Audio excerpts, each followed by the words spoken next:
Good morning dear students. जैसा कि आप जानते हैं हम चैप्टर नंबर 3 पढ़ रहे हैं, पीरियोडिसिटी इन प्रॉपर्टीज़। ये वाले हम टॉपिक पढ़ रहे थे। कल लास्ट टाइम मैंने बताया था आयोनाइजेशन एनर्जी क्या होता है, तो इसमें भी एक क्वेश्चन लिखवाया था कि नाइट्रोजन की आयोनाइजेशन एनर्जी ज़्यादा होती है किससे, ऑक्सीजन से। नाइट्रोजन की आयोनाइजेशन एनर्जी ज़्यादा होती है किससे, ऑक्सीजन से। आयोनाइजेशन एनर्जी क्या होती है? The energy required to remove an outermost electron from the outermost shell. Outermost shell में से इलेक्ट्रॉन को निकालने के लिए जितनी एनर्जी चाहिए उसको क्या बोलते हैं? Ionisation energy. तो हमने इसकी तो बात कर ली थी, वेरिएशन कर दिया था। पीरियड में जाते हैं तो आयोनाइजेशन एनर्जी बढ़ता है, टॉप टू बॉटम आते हैं तो आयोनाइजेशन एनर्जी घटता है। मीन साइज का रिलेशन है, साइज जितना बड़ा आयोनाइजेशन एनर्जी उतनी ही कम होती है। अगर साइज का ना देखें, हम क्या देखते हैं? इलेक्ट्रॉनिक कॉन्फ़िगरेशन भी देखते हैं। अगर कोई इलेक्ट्रॉनिक कॉन्फ़िगरेशन स्टेबल है तो उसकी आयोनाइजेशन एनर्जी ज़्यादा होती है। कोई अगर स्टेबल इलेक्ट्रॉनिक कॉन्फ़िगरेशन आ जाए तो उसमें से इलेक्ट्रॉन निकालना मुश्किल काम होता है, उसमें से इलेक्ट्रॉन निकालना खेल नहीं बच्चों का। अब मैंने आपसे लास्ट टाइम एक क्वेश्चन पूछा था कि बोरोन और बेरिलियम में किसकी ज़्यादा होगी। ये बेरिलियम है और ये बोरान है, इसमें से किसकी ज़्यादा होनी चाहिए आयोनाइजेशन एनर्जी? ये क्वेश्चन पूछ के छोड़ा था मैंने, तो आपने इसका आंसर कर लिया होगा। इसके इलेक्ट्रॉनिक कॉन्फ़िगरेशन अगर साइज के अकॉर्डिंग देखूँ तो बोरोन का साइज छोटा है, बोरोन की ज़्यादा होनी चाहिए, लेकिन बोरोन की ज़्यादा नहीं है। किसकी ज़्यादा है? बेरिलियम की ज़्यादा है। क्यों? इसका इलेक्ट्रॉनिक कॉन्फ़िगरेशन 1s2 2s2 और इसका electronic configuration 1s2 2s2 2p1। ये जो आउटर मोस्ट सेल है ये फुली फिल्ड है और इसमें ना फुल फिल्ड है ना हाफ फिल्ड है, कौन सी भी स्टेबिलिटी नहीं है। Beryllium have higher ionisation energy than boron due to full filled stability. Nitrogen में मैंने बताया था हाफ फील्ड स्टेबिलिटी, लेकिन यहाँ मैं बता रहा हूँ क्या? Full field stability. क्योंकि एस का एक ऑर्बिटल होता है, एक ऑर्बिटल में 2 ही इलेक्ट्रॉन हैं, एक ऑर्बिटल में 2 ही इलेक्ट्रॉन हैं, तो इसलिए ये फुल फील्ड। अब आप कंपैरिजन करते हैं भाई, साइज देखना पहले तो, साइज के बाद उसकी इलेक्ट्रॉनिक कॉन्फ़िगरेशन देखना। अगर दो चीज एक साथ आप देखोगे तो आयोनाइजेशन एनर्जी का ऑर्डर कभी गलत नहीं होगा। साइज देखना और क्या देखना उसके साथ इलेक्ट्रॉनिक कॉन्फ़िगरेशन। इलेक्ट्रॉनिक कॉन्फ़िगरेशन अगर स्टेबल है, इलेक्ट्रॉनिक कॉन्फ़िगरेशन अगर स्टेबल है तो उसकी आयोनाइजेशन एनर्जी साथ लगते एलिमेंट से ज़्यादा होगी, बाकी से नहीं। बेरिलियम के बोरोन से ज़्यादा है लेकिन कार्बन से ज़्यादा नहीं होगी। इसी प्रकार नाइट्रोजन की ज़्यादा है ऑक्सीजन से, लेकिन फ्लोरीन से ज़्यादा नहीं हो सकती। आज हम थर्ड प्रॉपर्टी पढ़ेंगे क्योंकि चारों प्रॉपर्टी इंपॉर्टेंट हैं। केमिस्ट्री में अगर आपने कुछ भी पढ़ना है तो ये प्रॉपर्टी ज़्यादा इंपॉर्टेंट है। पहला तो हमने पढ़ लिया एटॉमिक साइज, दूसरा आयोनाइजेशन एनर्जी, तीसरा इलेक्ट्रोनेगेटिविटी। इलेक्ट्रोनेगेटिविटी क्या होता है? इलेक्ट्रोनेगेटिविटी होता है किसी भी एटम का इलेक्ट्रॉन को अपनी साइड अट्रैक्ट करने की टेंडेंसी। शेयर्ड पेयर इलेक्ट्रॉन को अपनी साइड अट्रैक्ट करने की टेंडेंसी क्या कहलाती है? Electronegativity. Tendency of an atom, जिसकी डेफिनेशन लिखूं मैं, tendency of an atom to attract shared pair of electrons towards itself is known as electronegativity.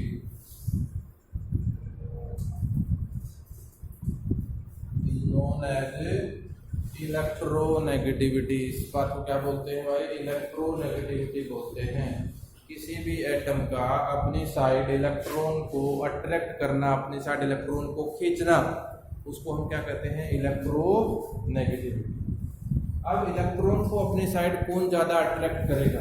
बताओ सोच के। जिसका साइज, मान लीजिए का साइज बहुत बड़ा है, एक का साइज एटम का बहुत बड़ा साइज है और यहाँ इलेक्ट्रॉन घूम रहा है या शेयर्ड पेयर इलेक्ट्रॉन है, और दूसरा एटम है जिसका छोटा साइज है, यह इलेक्ट्रॉन घूम रहा है। कौन सा ज्यादा इलेक्ट्रॉन को अपनी साइड अट्रैक्ट करेगा?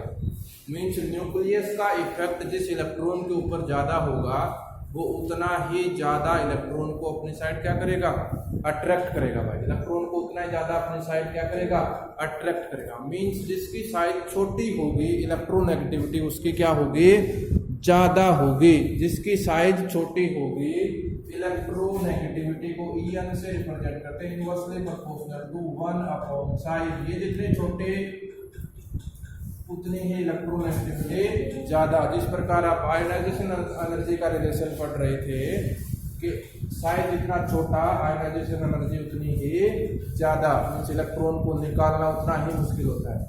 न्यूक्लियस का इफेक्ट ज़्यादा होता है। बड़ी साइज होगी न्यूक्लियस और इलेक्ट्रॉन के बीच में दूरी बढ़ जाएगी भाई, इलेक्ट्रॉन न्यूक्लियस से दूर हो जाएगा। छोटी साइज होगी तो इलेक्ट्रॉन न्यूक्लियस के नज़दीक आएगा, नज़दीक आएगा तो इलेक्ट्रॉन को टाइटली होल्ड करेगा, अट्रैक्ट करेगा। इसी बात को हम क्या बोलते हैं, इलेक्ट्रोनेगेटिविटी बोलते हैं।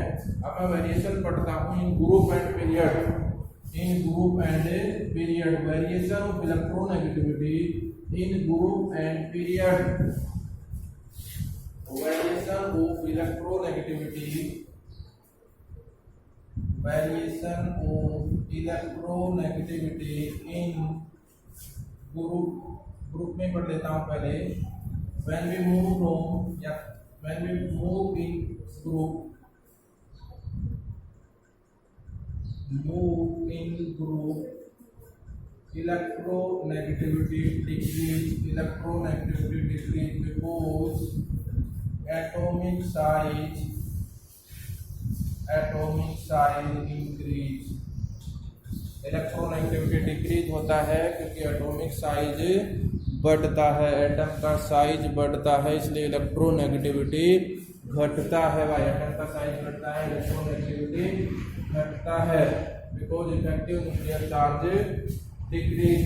अब वेरिएशन इन, अगर पीरियड लिखूँ मैं, variation in period,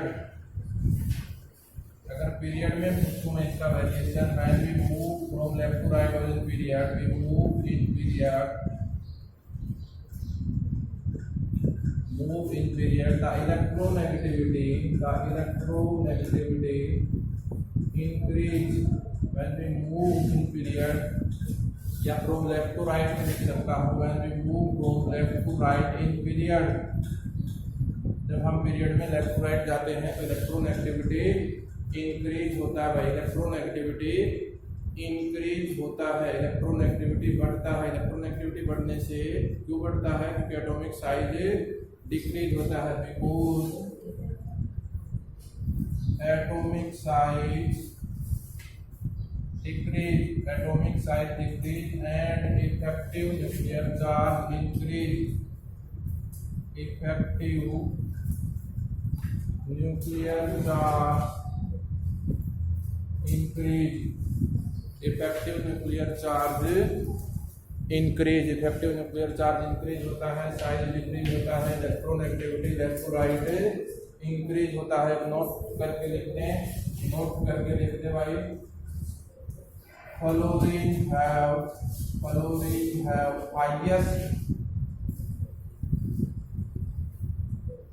highest value of electronegativity is 4.5। जो फ्लोरीन है उसकी इलेक्ट्रोनेगेटिविटी सबसे ज़्यादा होती है और वो कितनी होती है, 4 होती है। फ्लोरीन की जो इलेक्ट्रोनेगेटिविटी होती है वो 4 होती है। देखो नाइट्रोजन, ऑक्सीजन, फ्लोरीन इसकी 4 होती है, इसकी 3.5 होती है, इसकी 3 होती है। एक बात ध्यान रखना, ऑप्शन टाइप का प्रश्न बन सकता है। लिख दे ऊपर the electronegativity of oxygen is, और नीचे ऑप्शन में लिख दे 3.5, 2, 1, 0। तो कितना ठीक करोगे, 3.5 को। फ्लोरीन की लिख दे तो कितने को, 4 को। नाइट्रोजन लिख दे तो 3 को।